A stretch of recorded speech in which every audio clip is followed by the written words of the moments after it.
It's day 2 of Remember Who the Fuck You Are. Thank you for being here. Thank you for being who you are in the world, the cycle breaker in your family. We are today going into some of the deepest work potentially you've ever done that is the most life changing in terms of what no one's taught you before. And you're just in for a freaking treat today. So, I'm Rebeccah. Welcome back. You are here for a reason wherever you are, whenever you're watching. The ladies that are with me live, I am so grateful that you are here. And I would love for you, as much as you're willing to pop in the chat for me. Takeaways from yesterday, any questions you have, takeaways as we go today, and any questions that you have today. Anything you want me to say a different way, unpack more, please. I am here completely for you. The practice of emotional healing is so unique, as we talked about on day 1, because we're not understanding or talking about or trying to intellectualize ourselves and our past and our patterns. We're actually committed to feeling our way into a different experience. And for so many of us, feeling has felt inconvenient, like something's wrong. Certainly, like, there are not going to be people that can handle this if they really saw me, raw and real and messy, they'd run for the hills. But here's what we must look at today. You learned as a little girl what emotions were safe and acceptable and what emotions were not safe or acceptable. You learned what needs were safe and acceptable and what needs were not safe and acceptable. And for most generational cycle breakers, we learned to prioritize other people's emotions and well-being and needs above our own. Who can relate? Pop it in the chat. Is it easier to focus on other people and what they're feeling and what they're needing than it is to focus on you? Now, I'm getting head nods. I want you to also check in with yourself. And if you're able, yeah, always have been. If you're able, close your eyes. And then let me know in the chat if this is you. Is there one version of you at work, one version of you at home with the kids, one version of you with your spouse or romantic partner, one version of you in business, one version of you with your parents, one version of you with your siblings, one version of you with your friends, another version of you when you're all alone and by yourself in those rare moments where nobody needs you or wants something from you? Are there multiple versions of you? Okay, now open your eyes. Uh-huh. Okay. Now, imagine that doesn't have to be your life. You can be you, all of who the fuck you are, everywhere you go. Consistent. Same you, different scene. Same you, different area of your life. Now let me ask you, do you want your kids, and I don't care how old they are, I work with so many women in their 40s, 50s, 60s plus, and their kids tell them after they've hired me and worked with me and learned the practice of emotional healing, the greatest gift is watching their mother fully expressed and free. It doesn't matter how old your kids are. This work matters, right? But what would it mean for your children? See their faces in your mind's eye for a moment. To have you modeling consistently, you're just you. You're not a chameleon. You don't adapt based on where you are, who's in front of you. You're just you. Everywhere you go. Consistent, regulated, resting in what I call joyful fulfillment, even in moments that are not ideal or going your way. What would it mean for your kids? Pop in the chat to have you, consistently you, remembering who the fuck you are and not picking and choosing when it's safe and where it's safe and who it's safe to be yourself with. I can't tell you how many times over the years I have had women say to me, hundreds upon hundreds of them, well, I can't be myself with that person. That's not safe. They're not safe. It's not safe to be myself at work. My boss doesn't like it. My team doesn't like it. This client, I got to change who I am for them, Rebeccah. It's not safe to be myself. I might lose the client. And here's my genuine reaction. Ah! You are the safest when you are you. You know why?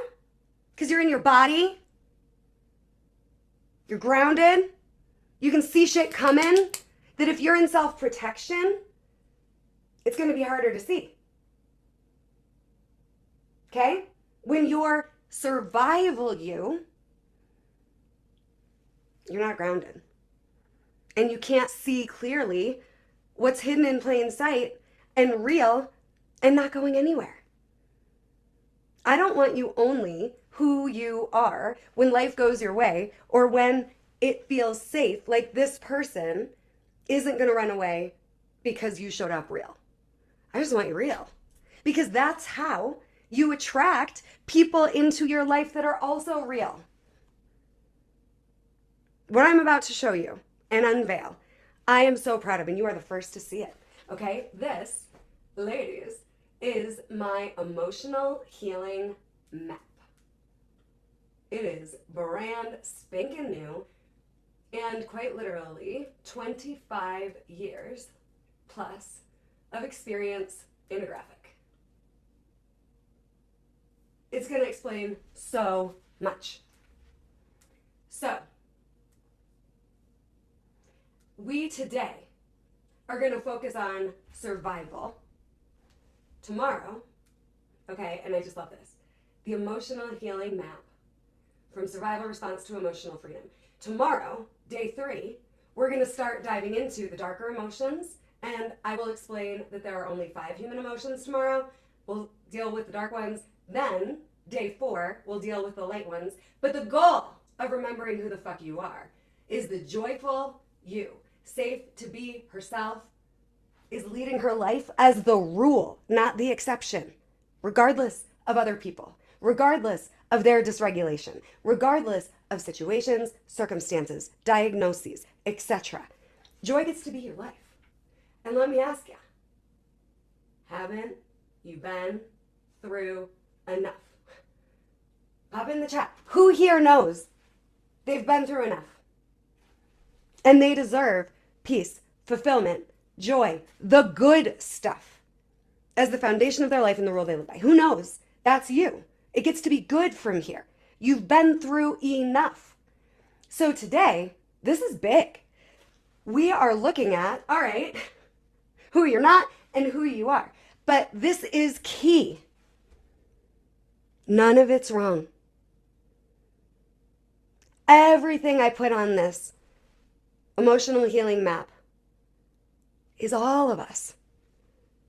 We're all of it. But the generational cycle breaker in the family had to anticipate who she needed to be for everybody else. The generational cycle breaker in the family had to anticipate what would set people off or not. Deciding who she needed to be to make sure everybody else was good. Because God forbid anybody's upset or uncomfortable. So she'll just take it for the team. These are all signs that you're a generational cycle breaker. And at the same time, you imagined so much good for everybody you loved. You wanted so much better for your family. And you tried to be the love that would make sure nobody kept taking their emotional pain out on each other anymore. And if this isn't you, tell me in the comments. And if it is you, tell me in the comments and in the chat if you're here live, wherever you're watching. I want you to do yourself the solid of acknowledging it doesn't have to be this way anymore. And so with this brand new, hot off the presses, emotional healing map, today we're going to look at who we became to survive our childhood that still takes over and runs the show today. And by the end of today, we're going to pick our favorite flavor. Fight, flight, freeze. And we're all of it. But that doesn't mean it's who we really are when we're in survival. But the thing is, I can't tell you you're never going to be triggered once you learn emotional healing. Because you will be. I'm just going to help you get back to healed faster. And faster. and faster and more and more and more is the rule, not the exception. We're going to get triggered. And guess what triggers us more than anything? Put it in the comments. What's your guess about, I want to see the comments quick. Put it in the comments. What's your guess about what triggers us more than anything? I deserve to thrive, says Aaron. Amen, sister. Any guesses? All right, we got some coming. What's your guess? What triggers us more than anything? Not being heard is mine. People we love. Ding, ding, ding, ding, ding, ding, ding, ding, ding, ding, ding, ding, ding. And Aaron's is the same, really, just not being heard, right, by somebody you love. So relationships trigger us. But let me frame this in a way that will hopefully crack your heart open just a little bit. We want, in the practice of emotional healing, to know where we're healed and where we're not. We really, really do. Because as adults, it's never the person in front of you or the situation that's the problem. You are, when you're triggered, 100% of the time, fighting with a ghost from your past. You can't even see this person for who they are because they're reminding you of your mother, your father, your sister, your brother, your step-parent, the evil piano teacher, the babysitter, whoever it was. We introduced the idea yesterday. A trigger is the moment in time you got stuck. There's a stuck age, there's a stuck emotion, and there's a pattern that started running your life that most likely you don't even know what it is because it's just become so normal for you. And this isn't excusing assholes that are behaving badly. Please don't hear me like I'm saying what the person is doing or saying or not doing or not saying isn't a problem. It's just they aren't so powerful that they make you go here, here, or here. That's just what you learn to do. That's just who you learn to be. And it's unconscious. And your nervous system, believe it or not, wants to keep you here because it feels safer. Okay, and what nobody else is going to tell you is breaking up with survival, it can feel, if you're doing it right, like you're dying. Or like you're going to die. But you're not. You're going to be reborn. Who you say you are emerges when you let go of letting yourself lean on and default to fight, flight, freeze responses over the healed. So let's go back to the map.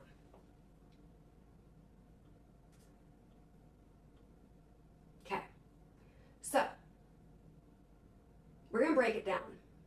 Now notice, fight, and we're starting here for a reason, and anger aren't the same thing. Most of you have them collapsed together. Anger is violence. Anger is attack. Anger is aggressive. No, it freaking isn't. And we're going to get into that more tomorrow. Okay? But that's fight. So, before somebody asks me this, why isn't fawn on here? Because it's just a flight response. Okay, so for some of you that have learned fight, flight, freeze, fawn, the way I teach it is in a way that makes this as simple as possible for you. There's basically 8 places you can go in consciousness in my work, The Practice of Emotional Healing. That's it. And fawn, pleasing, is just another way to run away. The flight response, okay, is where I categorize the fawn. And the pleasing, which you'll see here, okay? So, fight. Let's start here. I believe every single generational cycle breaker is a fighter. You're fighting for your family. You're fighting for right action. You're fighting for better. Pop it in the comments if you know you're a fighter. Yeah. We be fighters. And it's so interesting because I never really identified as a fighter until I was getting out of my domestic violence marriage and getting divorced. And it really was a fight. Like, I had no idea how I was going to raise this little girl, 2 years old, all by myself at the time on a school counseling salary. I had no idea how I was going to do it. And my ex-husband gave up his rights fully straight out the gate. So this was all me. There was no child support. There was no help. I was in a state with no family.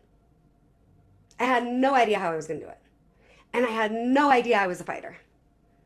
And I had no idea I was smart. I had no idea how strong I was. I just knew I'd be damned if it wasn't different for my kid than it was for me. And I was horrified that I found myself right smack back dab in the middle of the cycle I grew up in, because I had thought understanding would be enough to heal it. It wasn't. But I didn't know I was a fighter yet. Do you already know you're a fighter? You're way ahead of me by being here and knowing that and embracing that. But what we need to give up is the fight that keeps us being who we needed to be growing up to survive our childhood, right? We all have this survival self, committed to self-protection and not getting hurt again and not getting heartbroken again and not being too much and not being not enough. And I could go on, right? And then we think that's who we are. So if you're stressed, if you're suffering, okay, there's an authenticity happening. You're inauthentic if you're stressed and suffering. And I'm not judging you for it. My whole life was fight, flight, freeze. My whole life, until I got out of that marriage and met my first coach that actually taught me, generational healing happens when you go reconnect with your inner child and give her what she never got, that she desperately needed. That was the beginning of the practice of emotional healing, recognizing I was the hero in my story.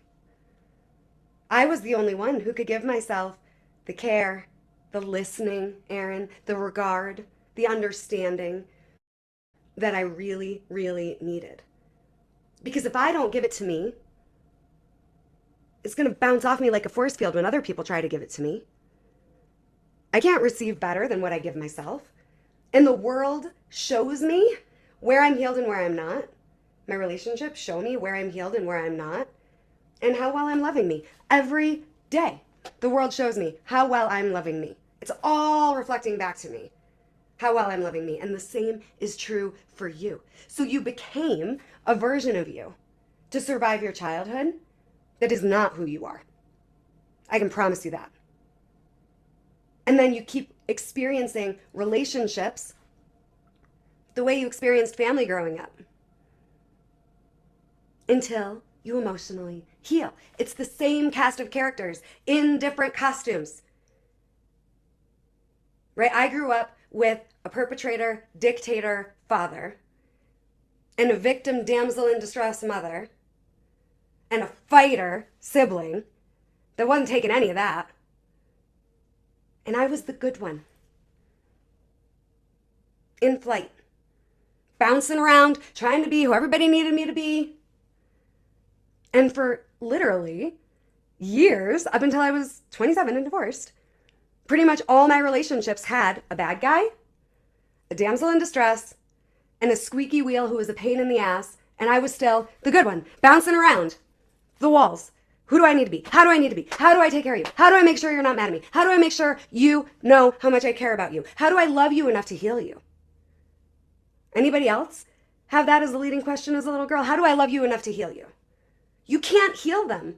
You can just model what healing actually looks like. So all of that is why I say the person in the situation now really isn't your problem. And every trigger is an access point to where your heart got broken, to the age you're stuck at, and to a stuck emotion. I'll say that one more time because this is too important. Every trigger is access to the moment in time you got stuck, the age and the stuck emotion, and a pattern formed. And life keeps poking its finger in the wound, and different people pop up like whack-a-mole to help you see, yep, you still haven't healed this yet. It's just most people don't ever experience life beyond fight, flight, freeze. Like really. Most people never experience life and relationships and intimacy and connection because they're trauma bonding in fight, flight, freeze. And this is trauma bonding. There's no connection there. This is avoidance to intimacy. This is not normal. in the way we want to make normal sound sexy. It's very normal in a way that guts me, but it isn't normal in a good way. And the thing about being the cycle breaker is you're an outlier, right? And you can't break the mold trying to fit in the mold. So, I want us to embrace being the outliers we are is good news, not bad news. And I want us to get really profoundly connected to the part of us that goes into fight today, the part of us that goes into flight today, and the part of us that goes into freeze today. Okay, so let's break it down and pop your questions in the comments, in the chat. Let me know how you're tracking. I'm going deep. All bets are off. It's day 2. Let's go. So, fight. Man, when we're in fight, do we care so much? So much. And we really are fighting for better, more, correct. But we're doing it in a way where nobody's going to respect us. Why? Because we're being disrespectful, okay? So when I'm in fight, and you can think of somebody in your life, and maybe it's you, I don't have judgment there, that they always need to be right.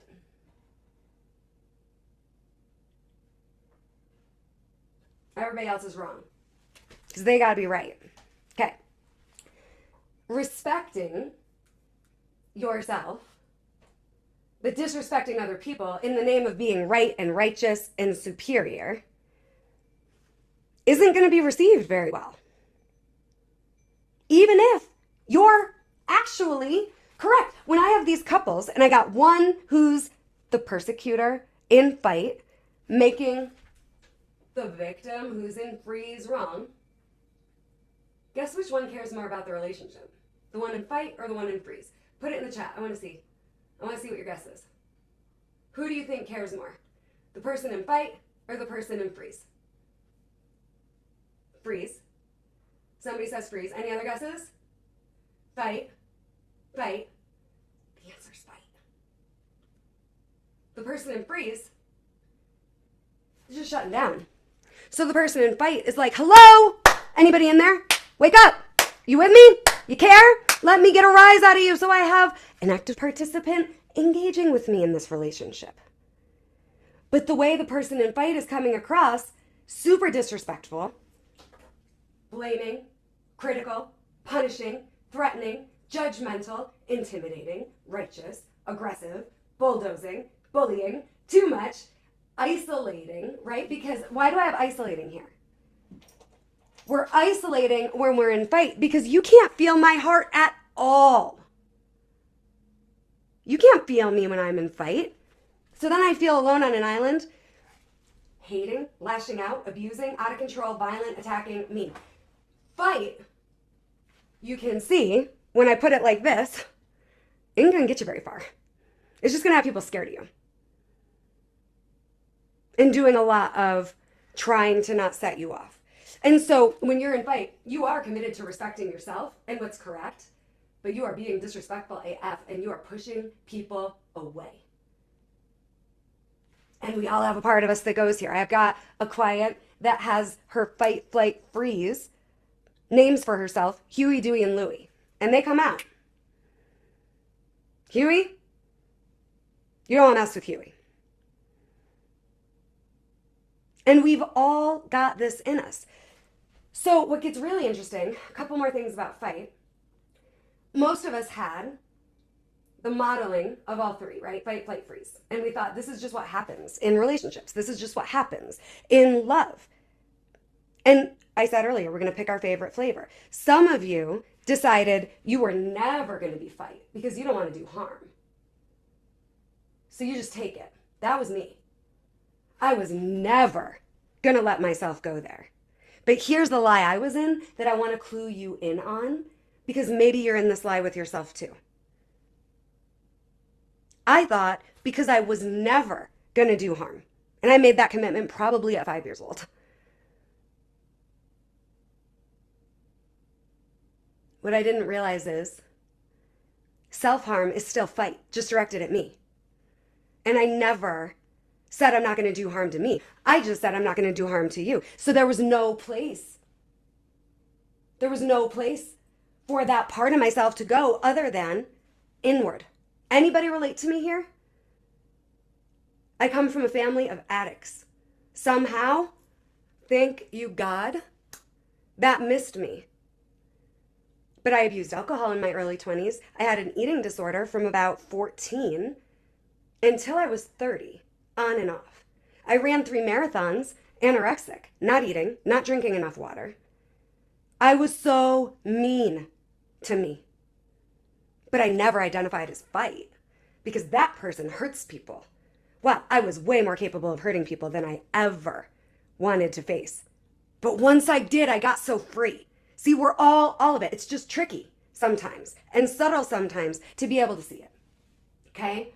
So, now, look what else I've included in this gorgeous, brand new emotional healing map. Underneath the fight, okay, you have a stuck emotion and there are real unmet needs. I'm going to come back to this in a minute, but I just want you to see. Fight is protecting you from an emotion you don't believe you could survive if you felt it or if you were witnessed feeling it. Fight, flight, and freeze are protecting you from a naturally occurring, healthy, human, gorgeous emotion that ain't going nowhere. So all this has to get louder. So you can see, I got emotions I'm denying and needs I'm denying. And I'm putting it on other people and circumstances to change for me to be okay. All right. How we doing? Any questions about that before we go into flight? Because see, what I want is for fight to be redirected into you fight for your healing. You fight to be the healed you when the survival you wants to go back to old patterns. That's the fight. Even if it isn't something I feel like doing, I will not take my emotions out on anybody. And today, not even towards myself. I'm gentle with myself when I want to be hard on myself.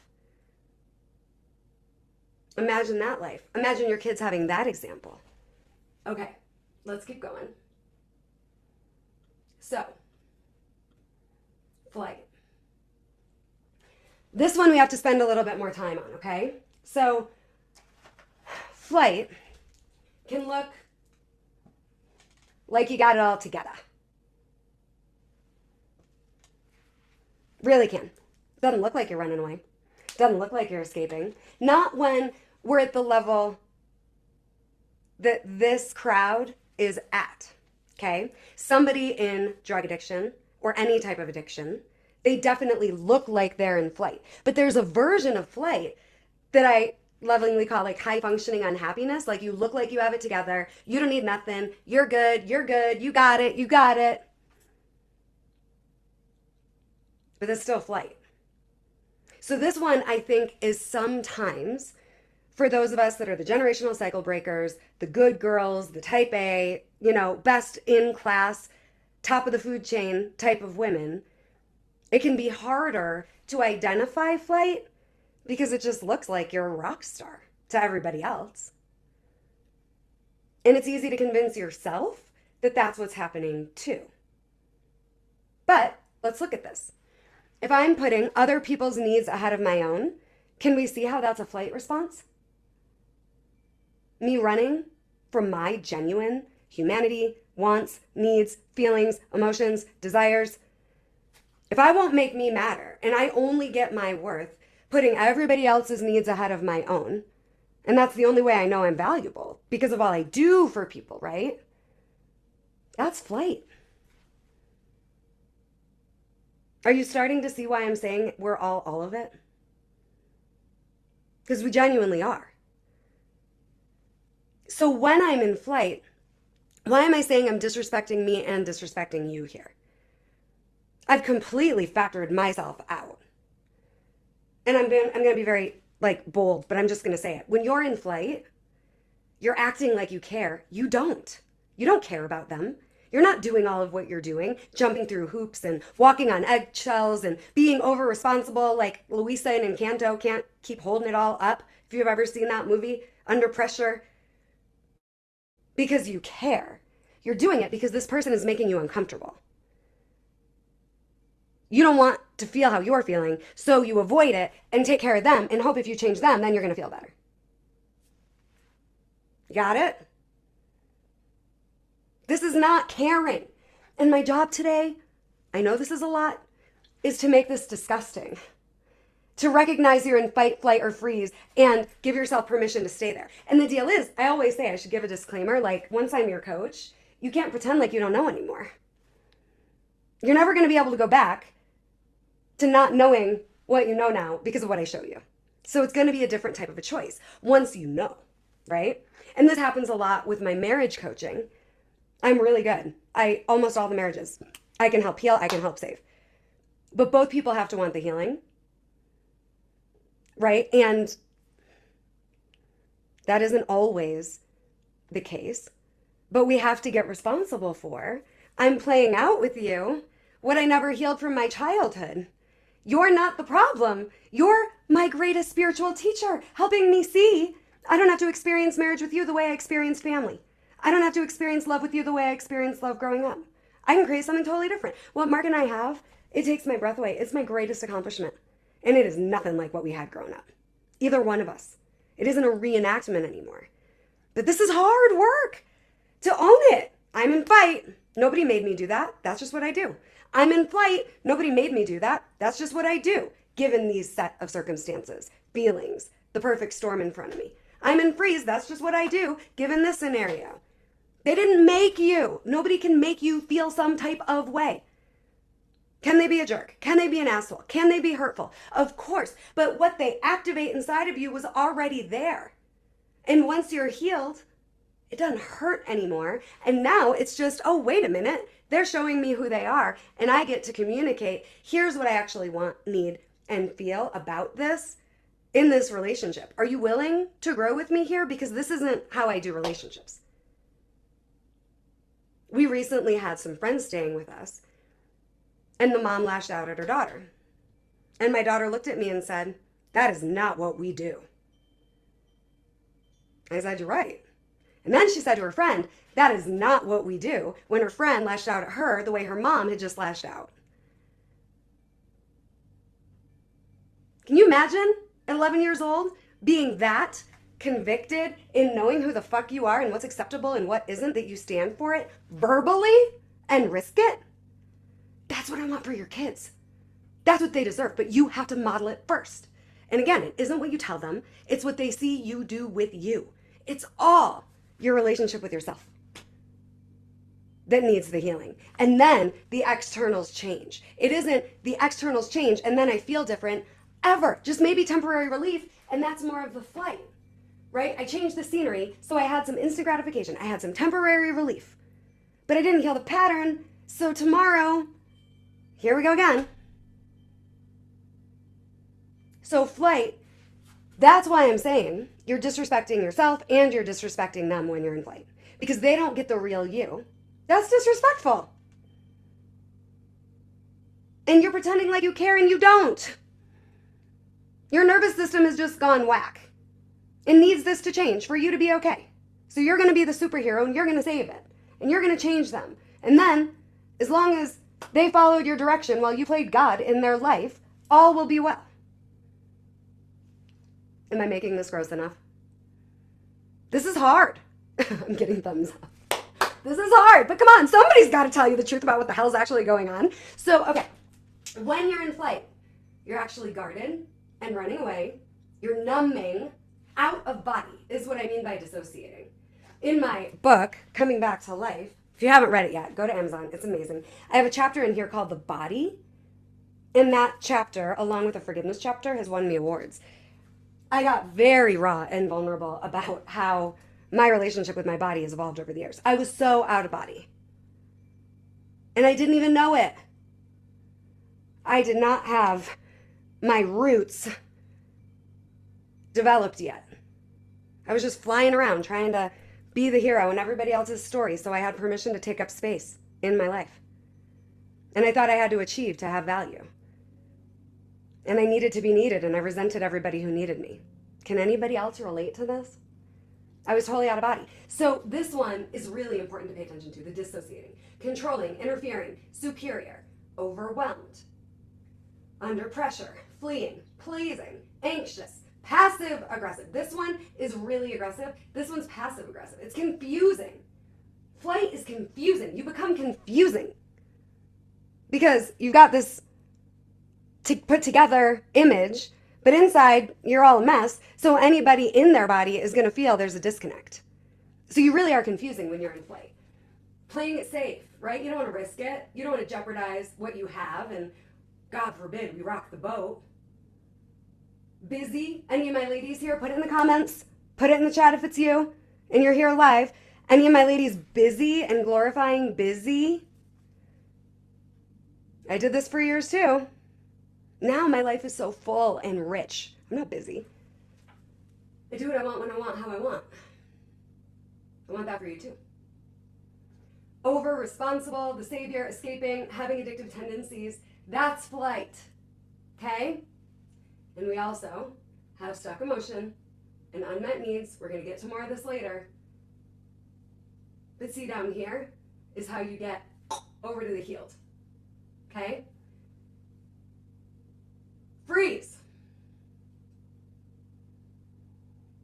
Here's another thing that I want to find and feel into how I want to say this. So for some of you, we talked earlier about how growing up, we had the cast of characters and certain people were in fight, flight, freeze. See, everybody has a role. So if I'm in flight, I've got to have somebody in fight and somebody in freeze in my world in the same moment. The roles all have to be filled. And we can all be all of it, and we all have a favorite, and we're going to get to that in a minute.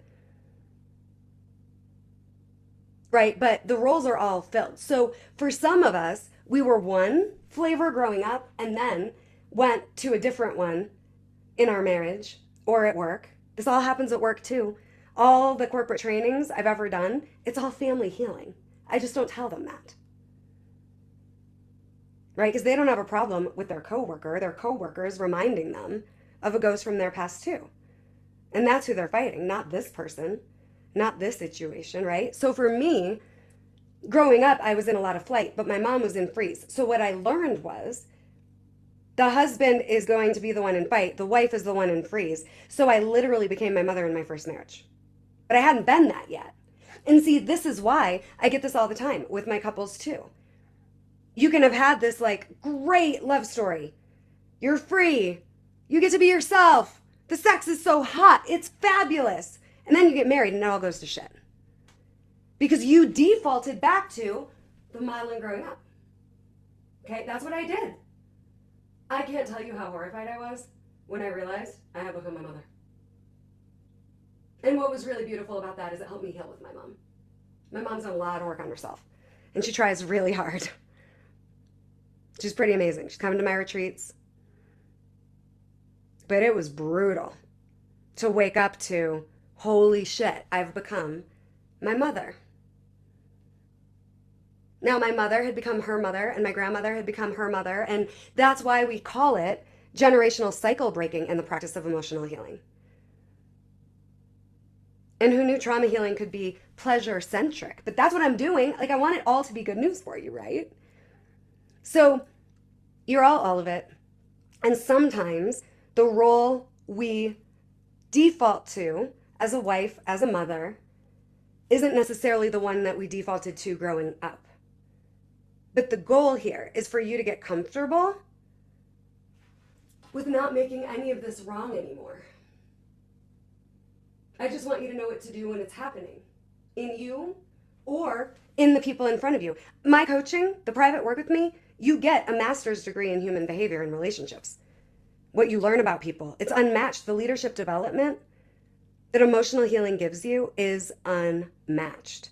All I need you to do is recognize where you are in consciousness, because this isn't you and it's not your fault, but it is your work.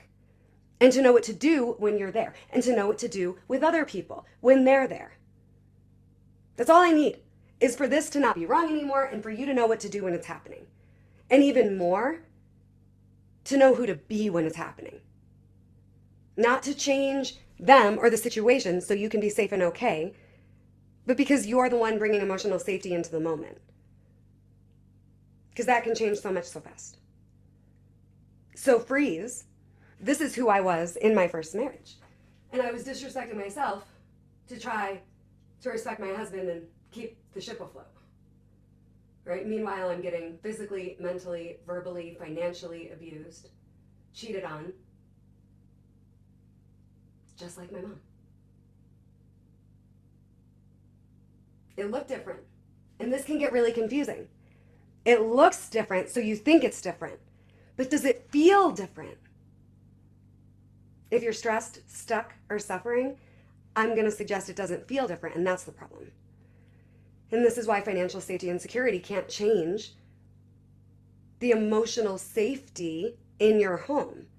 Emotional safety is what we all want. But almost nobody gets it. My clients all do, right? So freeze, you're disrespecting you to respect the other person. Think about faking orgasms. Think about holding your tongue and not telling the truth about what's really going on with you because you don't want to be too much. You don't want to set somebody off. Think about not believing in yourself to get up off the floor. This really is a doormat. But you're the one on the floor. Get up! There's nothing going on more powerful than you. Get up! So the freeze has you trapped, powerless, visibly powerless. I do want to say, fight and flight are also powerless. Freeze, you're visibly powerless. You are in self-protection, numb, not enough, doomed, silent, submissive, disempowered, lonely, depressed. Depression is just depressing your emotions and your truth and your needs. It can heal. Anxiety is rejecting your truth, your emotions, and your needs. It can heal.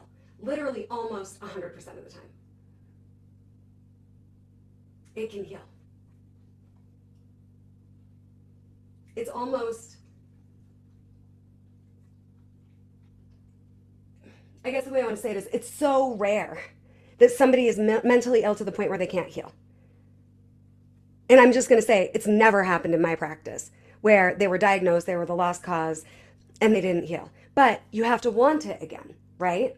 So that's really what's going on with depression. It can almost always fully heal. When we find out, where did you get frozen in time emotionally? And do the work to release it, right? Helpless, passive, hopeless, nice. Nice. Ick. Stop being nice when people are mean to you. I was just working with a client on this. She's got people being ridiculously mean to her. And then she's nicer. I used to do it too. Who else can relate to that? Now that's different than kind, which we're going to get to tomorrow, or maybe the next day. I want us kind-hearted, but nice is usually fake. I had a coach ask me back in the day, Rebeccah, do you want to be liked or respected? And I said, both. And she's like, Can't have both, one or the other. I was like, oh shit. I've always identified as nice.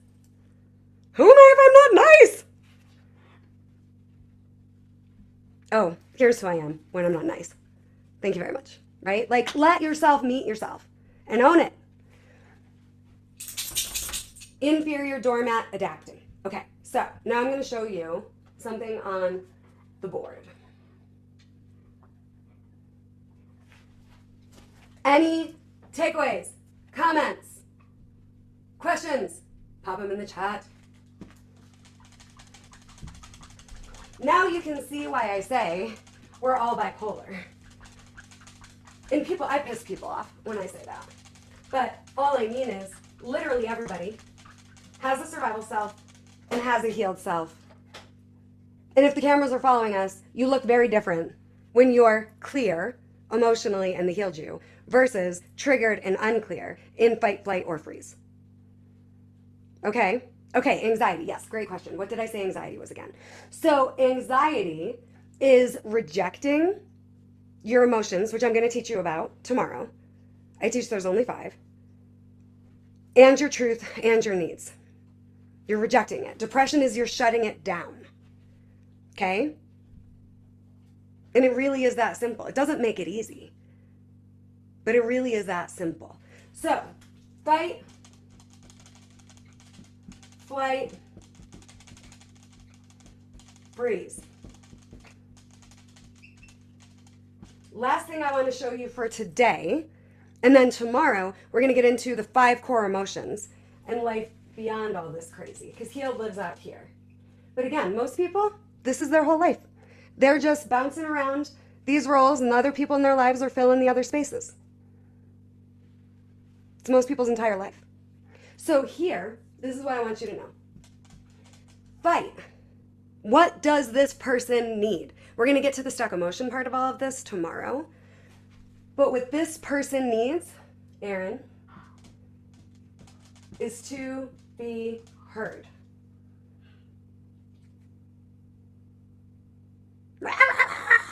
Just try it.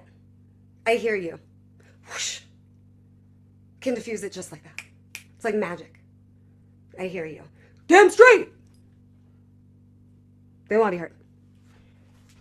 Flight. They want to rescue. They want somebody to come save them because they needed somebody to save them. That never came in their childhood. This was me.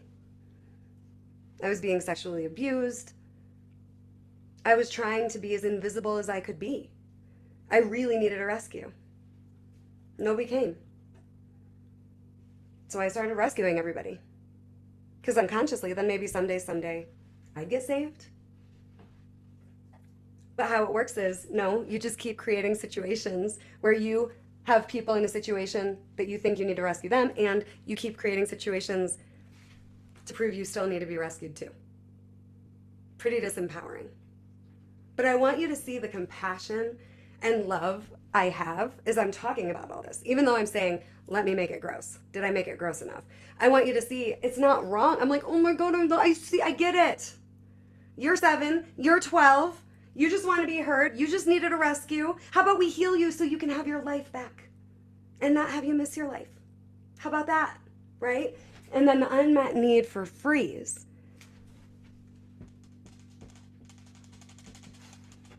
is they want to be understood. So somebody who feels really misunderstood, they're in a victim consciousness. So let me show you this one more time. And then I want to see your favorite flavor.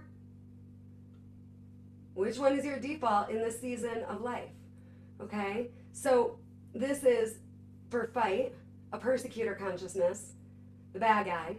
This is for flight, the rescuer consciousness, right? The savior. And this one for freeze is the victim consciousness. But none of that is who you are. It's just a consciousness. Okay? And none of that is you emotionally regulated or clear. So, who will pop in the chat for me? What's your favorite flavor? And don't forget, I'm doing a giveaway. Send me your worksheets. End of the week, everybody that sent me all 5 worksheets will be put in a drawing for a complimentary gifted coaching session with me, 90-minute breakthrough intensive. Guaranteed breakthrough, pattern interruption and release, emotional healing and relief. It's game changing. Dancing between fight and flight. So close your eyes and just give fight a rating 1 to 10, 10 being the most, 1 being the least. Pick a favorite. I got everybody already advanced students saying they're all of it. Okay, which is your favorite? Which are you most comfortable with and comforted by? Okay, Aaron already got it. Okay, fight, flight, okay. I'd love for you all to put in the comments whenever you're watching which one you default to. It's really important to know. I'm not saying you like it, but you're most comfortable there, and that's what you default to, because the other 2, you'd rather not, right? Okay. I got a couple of fights, a couple of flights. Okay. So it's just important to own it, because that isn't who you are. So go for it in the worksheets today. The replay will be out later tonight with your worksheet. Tomorrow we are going into Emotions, the opposite of who you had to be to survive, who you became to survive, who you identify as, that is your survival self, requires you to finally make friends with your emotions. God forbid. They are not the problem, they are the medicine. How you avoid emotions is the problem. All day. Never your emotions. With that, I love you. I'm so grateful you're here. I can't wait to give you more tomorrow. And I'll see you soon.